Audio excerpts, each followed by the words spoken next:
ఈ ప్రెస్ మీట్కి ముఖ్య కారణం ఈరోజు ప్రెస్ మీట్ ఏమైంది అనేది నేను తెలియజేస్తాను. మొన్న 3వ తేదీకి మన మధుసూదన్ శర్మ స్వామి గారు సాయి ప్రసాద్ రెడ్డి అన్న గురించి మాట్లాడడం జరిగింది. వాళ్ళు క్వశ్చన్ వేశారు, దానికి నేను ఆన్సర్ ఇస్తా ఉన్నాను. స్వామి, మీరంటే మాకు చాలా గౌరవం, ఎందుకంటే ఒకే పార్టీలో గతంలో కలిసి పనిచేశాను కాబట్టి. ఈరోజు మీరు మా నాయకుడి గురించి మీరు మాట్లాడుతూ ఉంటే చూస్తూ ఊరికే కూర్చోవడానికి మాకు కూడా మనసు అనేది ఒప్పుకోవడం లేదు. కాబట్టి దానికి ఈరోజు నేను సమాధానం మీడియా ద్వారా తెలియజేస్తా ఉన్నాను. మొన్న మీరు మాట్లాడారు, మీరు రాజకీయాలకు దూరంగా ఉంటామని చెప్పేసి, తర్వాత భూ కబ్జాలు 32 మంది మాకు తెచ్చిచ్చారు, దాని విషయంలో మేము మీడియా ద్వారా మీరు తెలియజేశారు. అది ఏమన్నా ఉంటే చట్టపరంగా సాయి ప్రసాద్ రెడ్డి అన్న గారు భూ కబ్జాలు చేశారని కానీ, మన మనోజ్ రెడ్డి గారు కూడా భూ కబ్జాలు చేశారని ఎవరైనా బాధితులు మీ దగ్గర వచ్చి తెలియజేసుకుని ఉంటే మీరు చట్టపరంగా కానీ ప్రజల ముందు కానీ వాళ్ళని పిలుచుకొని వచ్చి మాట్లాడటం అనేది చేయండి. అంతేగాని ఏదో పేపర్లు పెట్టుకొని మీరు ఈరోజు భూ కబ్జాలు చేశారు, సాయి ప్రసాద్ రెడ్డి చేసినారు, వాళ్ళు చేశారు, వీళ్ళు చేశారు అనేది కాదు. కౌన్సిలింగ్ హాల్లో ఏదైతే మాట్లాడినారో దాని విషయం ఒకటే మీరు మాట్లాడండి. ఏదైతే వాళ్ళు మన రఘునాథ్ రెడ్డి గారు కూడా ఏం చెప్పారు, మీరు ఏ పార్టీలో గెలుపు పొందినారు, వైఎస్ఆర్ పార్టీ తరపు నుంచి మీరు వచ్చి ఈరోజు బీజేపీ పార్టీలో మీరు చేరి ఈరోజు మీరు మాట్లాడుతూ ఉన్నారు కదా, అది కాదు. మీరు మళ్ళీ మీ పార్టీ సింబల్ పెట్టుకొని గెలిచిన తర్వాత మీరు వచ్చి మాట్లాడండి అని చెప్తున్నారు.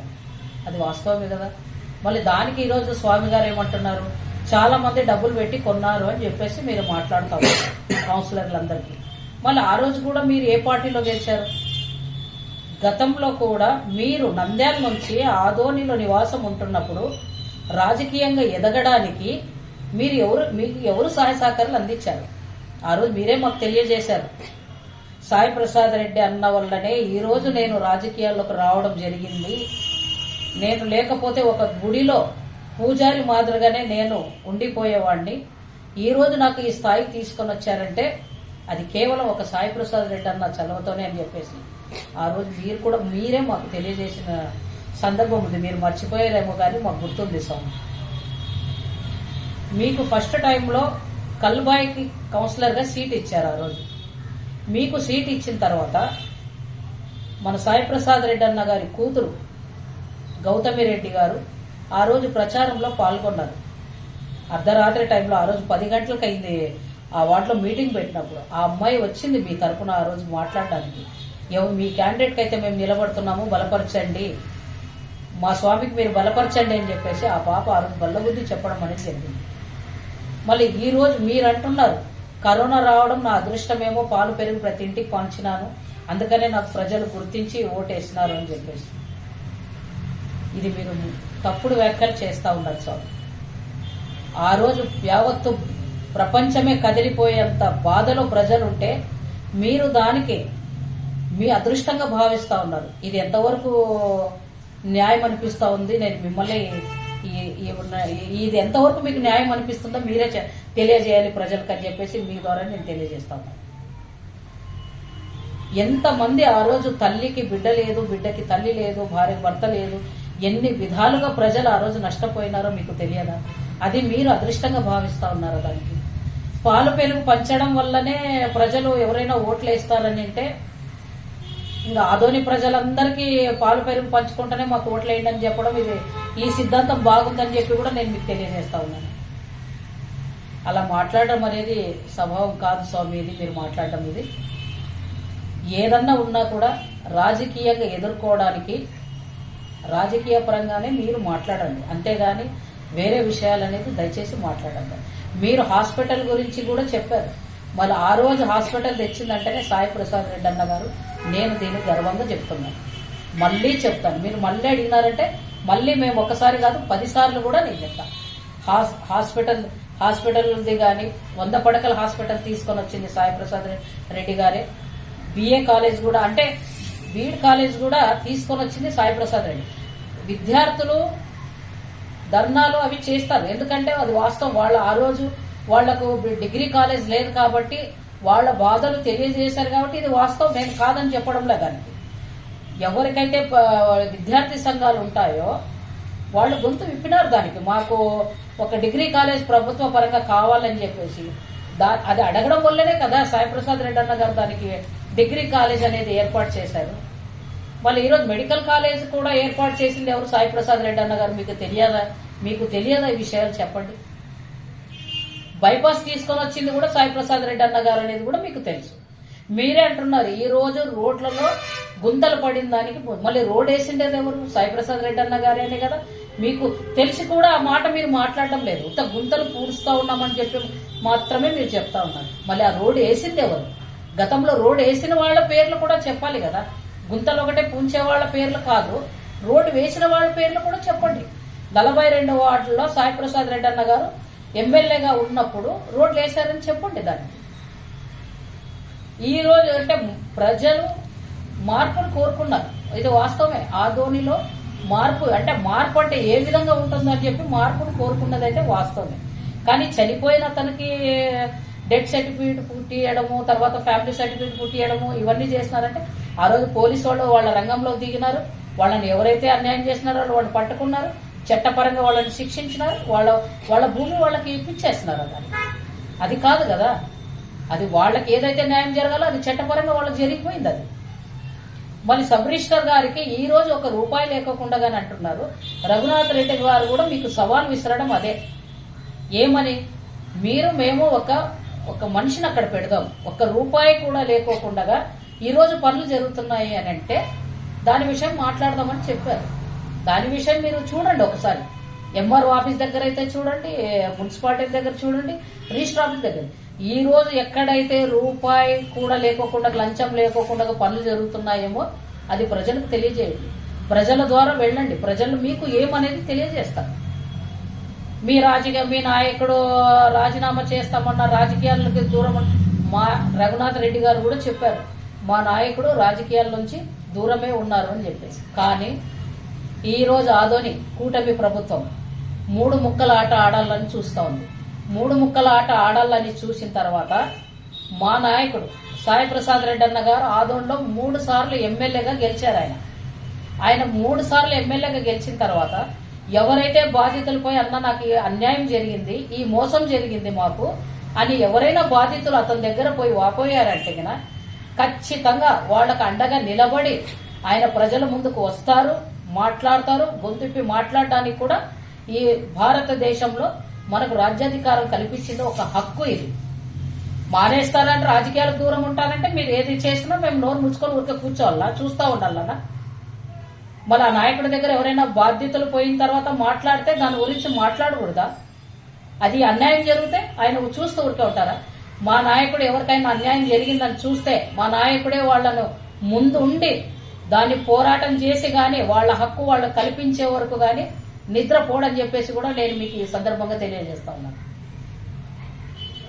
అలాగే ఆదోన్లో 20 ఏళ్ల రాజకీయం, ఇప్పుడు 20 సంవత్సరాలు రాజకీయ అనుభవంలో ఏనాడైనా ఇట్లా ఒక రైతుకు అన్యాయం జరిగిందా? నిన్ననే చూడండి, మన వైఎస్ఆర్ నగర్ నుంచి ఒక రైతు నిన్న మాట్లాడడం జరిగింది. ఈరోజు ఆదోని ప్రజలందరూ కూడా గమనించింటారు. ఆయన ఏదో జొన్న పంట వేసుకున్నట్టే ఆ పొలంలో అంతా కూడా ఆ జొన్న పంట అంతని కోసుకొని వాళ్ళు ట్రాక్టర్కి ఎత్తి తీసుకుపోతా ఉంటే అప్పుడు వీళ్ళ బ్రదర్ వెళ్ళి ఏదో చూసినారు కాబట్టి అక్కడ వాళ్ళని భయభ్రాంతులను చేసి ఆయన ఒక్కడనే వాళ్ళు 30 మంది ఉండి కూడా వాళ్ళు 30 మంది ఉన్నారు కానీ ఆయన భయపడి వెనక్కి తిరిగి రావడం జరిగింది. వాళ్ళకు అన్నతో ఈ విషయం చెప్పడం, వాళ్ళ మీడియా ముందుకు కూడా రావడం జరిగింది. మరి జొన్న పంట ఆ రైతు ఎంత కష్టపడి ఆ పొలాన్ని పండించుకొని ఉంటాడో ఒక్కసారి మీరు ఆలోచన చేయండి. ఇది ఆదోన్లో మా సాయి ప్రసాద్ రెడ్డి అన్న గారు ఎమ్మెల్యేగా ఉన్నప్పుడు ఇది ఎప్పుడైనా జరిగిందా?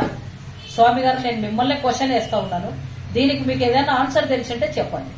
మీకు చెప్పండి మా ఎమ్మెల్యే గారు, ఎందుకంటే మీరు ఆయనకు రైట్ హ్యాండ్ గా ఉండి ఈ రోజు వెన్నుపోటు పొడుస్తా ఉన్నారు మీరు మా సాయి ప్రసాద్ రెడ్డి అన్నకి. ఆ రోజు మీరు అంత చనువుగా ఉండి ఈ రోజు అందరు ఎందుకు అతన్ని ఎంత వ్యతిరేకంగా ఇది చేసుకుంటున్నారో, ఒకసారి ఓడిపోవడం వల్ల మీరు ఇంత విధిగా ఆయనకు వెన్నుపోటు పొడుస్తారని మేము కలలో కూడా ఊహించుకోలేదు స్వామి. కాబట్టి దయచేసి మీరు ఎవరికైతే ప్రజలకు సూపర్ 6 గురించి వాగ్దానాలు చేసి ఈరోజు మీడియా ముందుకు ఈరోజు మీరు ఓట్లు అడిగి వేయించుకున్నారో వాళ్ళకి ఏ విధంగా న్యాయం చేయాలనేది మీరు చూడండి. ఒకటి అంటే ఇప్పుడు పెన్షన్ గురించి మొన్న మాట్లాడినారు దేవేంద్ర పన్న గారు మాట్లాడినారు అనుకున్నా, కురువ కార్పొరేషన్ దేవేంద్ర పన్న గారు మాట్లాడినారు. అంటే దాన్ని పెంచుకుంటూ పోతాము అట్లా అని చెప్పేసి అన్న, నేను మీకు కూడా ఒకటే సూటిగా క్వశ్చన్ చేస్తా ఉన్నాను. గతంలో చంద్రబాబు నాయుడు గారు పసుపు కుంకుమ అని చెప్పేసి 10,000 ఇస్తామని చెప్పేసి ఆ రోజు వాగ్దానం చేశారు. సరే, దాని సరిగ్గా పసుపు కుంకుమ కూడా ఇవ్వడం అనేది జరిగింది. అది ఎన్ని విడతలుగా ఇచ్చినారో ఒకసారి మీరు చూసుకోవాలని చెప్పి కూడా నేను మీకు తెలియజేస్తాను.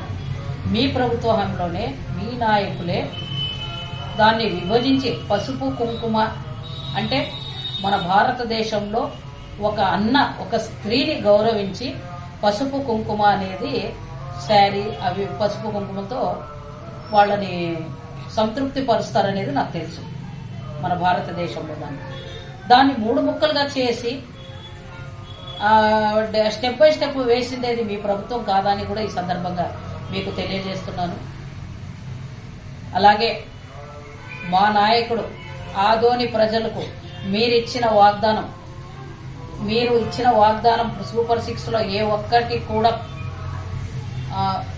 లబ్ధి చేయకపోతే మా నాయకుడు సాయి ప్రసాద్ రెడ్డి అన్న గారు ఆదోని ప్రజలకు అండగా ఉండి ఆ ప్రజలు వెన్నంట ఉండి వాళ్ల కోసం గొంతు విప్పి మాట్లాడడానికి మళ్ళీ మీడియా ముందు వస్తారు, తప్పకుండా రాజకీయాల్లో కొనసాగుతారని చెప్పి ఈ సందర్భంగా నేను తెలియజేస్తా ఉన్నాను. మీరు 3 ముక్కల ఆట ఆడుతూ ఉంటే అతను చూస్తూ ఊరికే కూర్చోలేడు. ప్రభుత్వాన్ని కూడా కదిలించి ఏదైతే సూపర్ 6 వాగ్దానం చేసి ఈ రోజు మీ ప్రభుత్వం వచ్చిందో ఆ ప్రభుత్వాన్ని కదిలించి కూడా ఆ సూపర్ 6 పథకాలు ప్రజలకు అందించే విధంగా మాట్లాడతారని చెప్పి కూడా నేను మీకు ఈ సందర్భంగా తెలియజేస్తా ఉన్నాను. ఇప్పుడు మీరు రైతుకి న్యాయం చేయండి, నేను అడగడం ఒకటే, రైతుకి న్యాయం చేయండి, ప్రజలకు న్యాయం చేయండి. అంతేగాని మీరు మీ సాయి ప్రసాద్ రెడ్డి ఇట్లా చేసినారు, మనోజ్ రెడ్డి ఇట్లా చేసినారు, ఇవన్నీ వద్దు. మీరు ప్రజలకు సేవ చేయాలని వచ్చినారు, చేయండి. ఆ రోజు మేము కూడా కరోనా టైంలో మేము కూడా మా వంతుగా హాస్పిటల్లో ఏదైతే నేను ఉమెన్ చిల్డ్రన్ హాస్పిటల్లో గతంలో నేను హాస్పిటల్ డెవలప్మెంట్ సొసైటీ మెంబర్గా నేను కూడా ఉన్నాను, నిధులు కొనసాగించినాను. నేను కూడా చాలా మంది ఆ టైంలో గర్భిణీ స్త్రీలకైతే హాస్పిటల్ పిలుచుకపోయి డెలివరీస్ చేయించడం, అక్కడైతే మాకు మాధవిలత మేడం గారు కూడా చాలా అప్పట్లో సహకారం చేసింది. మేడం గారు కూడా ఏ పేషెంట్కి అయితే తీసుకుపోయినా కూడా ఆమె వంతుగా ఆమె డెలివరీస్ చేయడం కానీ అవన్నీ చేసింది. మా శోభలత మేడం గారు కూడా అట్లే ఎవరికైతే పేద ప్రజలు తిండి లేక రోడ్లలో ఉంటారో వాళ్ళందరికీ కూడా ఆమె స్వయంగా వంట తీసుకొని వచ్చి ఇవ్వడం అనేది జరిగింది. మా శ్రీలక్ష్మి కూడా దుప్పట్లు పంచడం కానీ అలాంటివి కూడా మేము ప్రతి కార్యక్రమాల్లో మేమందరూ పాల్గొంటుంటాము. అని మేము ప్రజాసేవ చేయడానికే వచ్చినాం కానీ మేము ప్రజాసేవనే చేస్తాం కూడా, ప్రజల్లోనే ఉంటాం కాబట్టి ప్రజల్లోనే ఉంటాం. ఇదేం కొత్తగా ఎవరో మమ్మల్ని చూసి ఇది చేస్తున్నారు అనేది కాదు, మమ్మల్ని చూసి ఎవరు గుర్తించాలి. మేము ఏ పార్టీలో అయితే ఉన్నామో ఆ పార్టీ నాయకుడు సింబల్ చూసి వాళ్ళని చూసి వాళ్ళకి ఏదైతే ప్రజలను ఏ విధంగా అయితే పథకాలు ఇచ్చి ఆదరించింటారో వాళ్ళు లబ్ధి పొందింటారో అలాంటి వాళ్ళనే ఆదరిస్తారని కూడా ఈ సందర్భంగా నేను తెలియజేస్తా ఉన్నాను. ఈ అవకాశం ఇచ్చినటువంటి తెలియజేస్తూ నా పేరు జులేఖాబి, నేను జిల్లా వైస్ ప్రెసిడెంట్ గా విధులు సాగిస్తాను.